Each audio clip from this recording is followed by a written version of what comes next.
Pour ce énième lobbying diplomatique qu'elle entreprend pour la cause de la lutte contre le travail des enfants, Dominique Ouattara a rencontré la société civile belge, notamment 4 ONG que sont Save the Children, Solidaridad Network, FERN et Defense for Children International Belgique.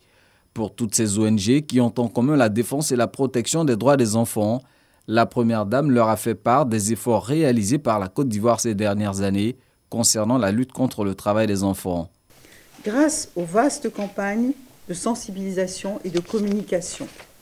que nous avons menées, toute la population et particulièrement les producteurs de cacao sont sensibilisés sur les travaux dangereux auxquels il ne faut pas soumettre les enfants et surtout, ils savent qu'ils ne doivent pas envoyer leurs enfants au champ. Nous avons renforcé les capacités techniques et opérationnelles de tous les acteurs engagés dans la chaîne de remédiation, à savoir les préfets, les magistrats, les inspecteurs du travail, les policiers, les gendarmes, les travailleurs sociaux et les journalistes. Par ailleurs, nous avons amélioré l'accès des enfants à l'éducation par la construction et l'équipement de plus de 40 000 salles de classe du préscolaire, du primaire et du secondaire,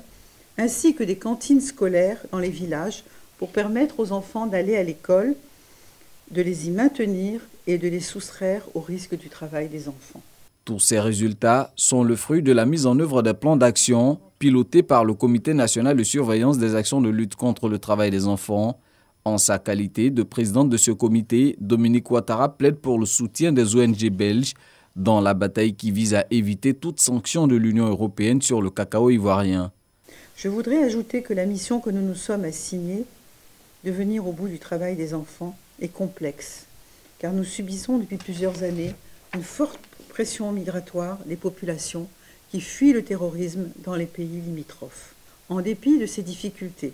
mon pays, la Côte d'Ivoire, et tous les acteurs engagés dans la lutte contre le travail des enfants fournissent tous les efforts nécessaires pour protéger nos enfants et leur assurer un bel avenir. Nous donnons le meilleur de nous-mêmes pour produire un cacao durable et nous sommes ici aujourd'hui pour recueillir vos avis et conseils afin de mener de front cette lutte. Nous avons besoin de votre appui ainsi que de votre accompagnement dans nos différentes actions.